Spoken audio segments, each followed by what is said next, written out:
السلام علیکم ورحمۃ اللہ وبرکاتہ۔ آواز روح میں ایک مرتبہ پھر خوش آمدید۔ آج ہم بہت ہی اہم عنوان پر گفتگو کرنے جا رہے ہیں۔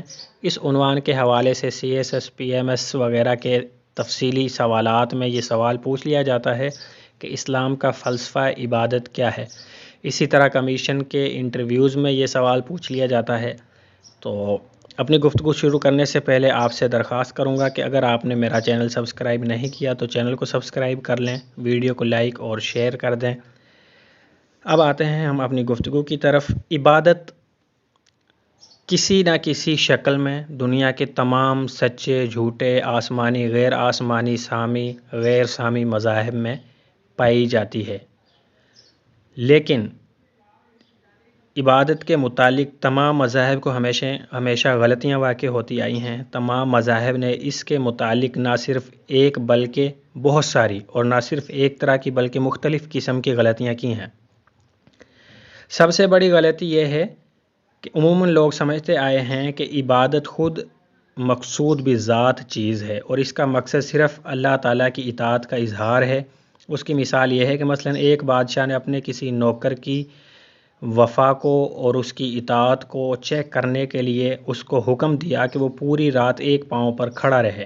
اس سے نہ بادشاہ کا کوئی نفع ہے نہ نوکر کا کوئی فائدہ، بلکہ صرف نوکر کی فرما برداری کا امتحان ہے۔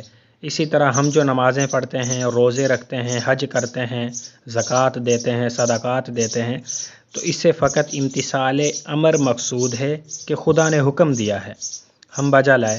جس قدر ہم تکلیفیں اٹھاتے ہیں اسی قدر خدا خوش ہوتا ہے۔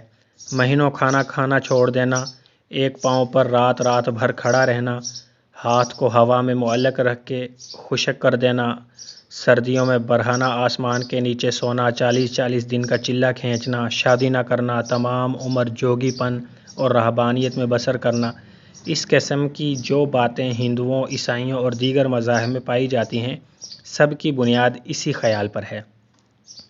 اس خیال نے یہاں تک ترقی کی کہ جان کی قربانی تک کی نوبت آئی۔ بہت سے لوگ خود اپنے آپ کو بلی چڑھا دیتے تھے، ان سے بھی بڑھ کر یہ تھا کہ اولاد کی قربانی کر دیا کرتے تھے۔ حقیقت یہ ہے کہ انسان کے دل میں جو خیال یا خیالات آ سکتے ہیں وہ صرف وہی ہوئے ہیں جو گرد و پیش کی چیزوں سے پیدا ہو سکتے تھے۔ انسان کسی ایسی چیز کا خیال نہیں کر سکتا جو اس کے حواس سے بالاتر ہو۔ اس نے جو کچھ دیکھا یا سنا اس کو بڑھا چڑھا کر، بگاڑ کر یا ترقی دے کر ظاہر کرتا ہے، لیکن کوئی خیال خود پیدا نہیں کر سکتا۔ انسان کے دل میں جب خدا کا خیال ایک بادشاہ مطلق کی حیثیت سے آیا تو ضرور تھا کہ اس کی صفات بھی اسی شہنشاہی رتبہ کی حیثیت سے ذہن میں آئیں۔ انسان نے شاہوں اور شہنشاہوں کے متعلق یہ جو کچھ دیکھا یا سنا تھا، یہی تھا کہ وہ اظہار اطاعت سے خوش ہوتے ہیں، جانثاری، ادب، عاجزی، خشوع اور تعظیم کو پسند کرتے ہیں، اور جو شخص جس قدر زیادہ ان خدمات کو بجا لاتا ہے وہ انعام سلطانی کا اسی قدر زیادہ مستحق ہوتا ہے۔ انہی خیالات کے لحاظ سے انسان کو خدا کی عبادت کا خیال پیدا ہوا۔ چنانچہ ہر مذہب میں عبادت کے جس قدر اقسام ہیں، سب میں انہی اصول کا عنصر پایا جاتا ہے۔ یہی بات ہے جس کی بنا پر یورپ کے ملاحدہ کہتے ہیں کہ مذہبی خیالات خود انسان نے اپنے حالات کے تقاضے سے پیدا کر لیے ہیں۔ یورپ میں حکمائے حال نے جب فطری مذہب کے اصول و فروع منضبط کیے تو عبادت کی حقیقت پر غور کیا، چنانچہ انہوں نے اس کے لیے یہ اصول قرار دیے کہ انسان کے جس قدر فرائض زندگی ہیں، مثلاً روزی کمانا، پرورش اولاد، محبت وطن وغیرہ، ان سب کو عبادت میں شمار کیا جائے۔ نمبر 2، عبادات جسمانی مثلاً نماز، روزہ وغیرہ مقصود بذات نہ قرار دیے جائیں، بلکہ غرض یہ ہو کہ ان پر کوئی اخلاقی نتیجہ مترتب ہو۔ نمبر 3، اعتدال کی حد سے متجاوز نہ ہو۔ نمبر 4، یہ قرار دیا جائے کہ خدا کو عبادت سے کچھ غرض نہیں، عبادت سے خود ہمارا فائدہ ہے۔ یہ وہ اصول ہیں جو اس زمانہ ترقی میں یورپ نے دریافت کیے جبکہ فطرت کے رازہائے سربستہ کا طلسم کھل گیا ہے، لیکن قرآن مجید نے 1300 برس پہلے یہ اسرار بتا دیے تھے۔ سب سے پہلے یہ بتایا کہ خدا کو بندوں کی عبادت کی کچھ پرواہ نہیں۔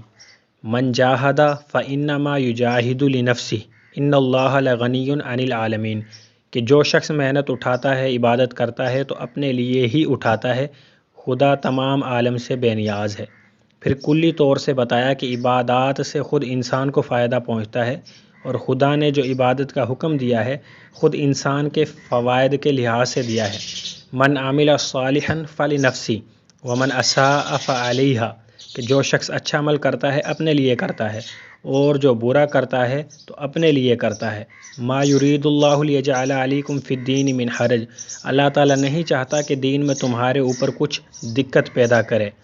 ولیکن یرید اللہ، لیکن اللہ چاہتا ہے، ولیکن یرید لیطہرکم ولیتم نعمتہ علیکم، بلکہ وہ چاہتا ہے کہ تم کو پاک کرے اور تم پر اپنی نعمت کو تمام کر دے۔ پھر عبادت میں سے ایک ایک عبادت کے الگ الگ نتائج اور فوائد بیان کیے۔ نماز کی نسبت کہا ان الصلاۃ تنہی عن الفحشاء والمنکر، کہ نماز فحش اور لغویات سے روکتی ہے۔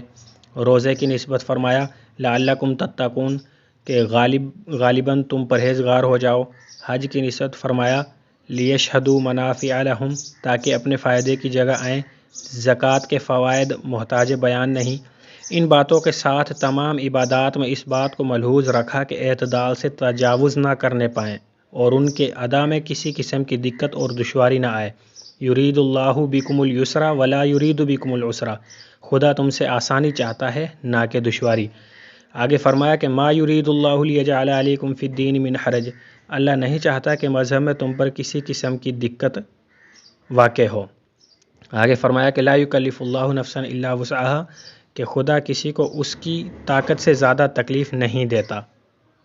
تو یہ اسلام کا فلسفہ عبادت ہے، اور ان سب باتوں سے بڑھ کر یہ کہ انسان کے تمام ضروریات زندگی کو عبادت قرار دیا اور ان کے بجا لانے کی تاکید کی۔ تجارت سے متعلق فرمایا فانتشروا فی الارض وابتغوا من فضل اللہ، کہ دنیا میں پھیل جاؤ اور خدا کے عطیہ یعنی رزق کو ڈھونڈو۔ اولاد کی خواہش کو صلحاء و مقربین کے خصائص میں شمار کیا۔ قرآن مجید میں جہاں خواص امت کے اوصاف گنائے، ایک وصف یہ بیان کیا کہ والذین یقولون ربنا ھب لنا من ازواجنا وذریاتنا قرۃ اعین، اور وہ لوگ جو یہ کہتے ہیں کہ اے خدا ہماری بیویوں سے اور ہماری اولاد سے ہماری آنکھیں ٹھنڈی کر۔ اسی بنا پر تمام صحابہ جو اسلام کی اصلی تصویر تھے، زندگی کے ضروریات کو سچائی اور دیانتداری سے انجام دینا عبادت سمجھتے تھے۔ آج بھی مسلمانوں کا خیال ہے کہ صحابہ کا چلنا پھرنا، کھانا پینا، نکاح کرنا، خانہ داری کے کاموں کو انجام دینا سب عبادت تھا۔ صحابہ کی تخصیص نہیں، ہر شخص کی افعال عبادت ہیں، بشرطے کہ اس طرح کیے جائیں جس طرح صحابہ کرتے تھے۔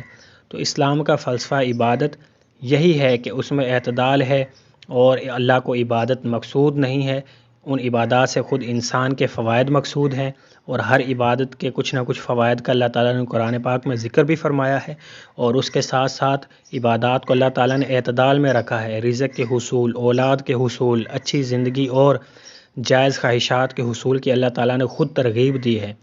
آسائش سے فائدہ اٹھانے کی اللہ تعالیٰ نے خود اجازت دی ہے۔ تو اسلام کا فلسفہ عبادت دیگر کسی بھی مذہب سے بہت زیادہ عمدہ ہے، اور انسان کے لیے اپنے اندر وسعت رکھتا ہے۔ والسلام علیکم ورحمۃ اللہ وبرکاتہ۔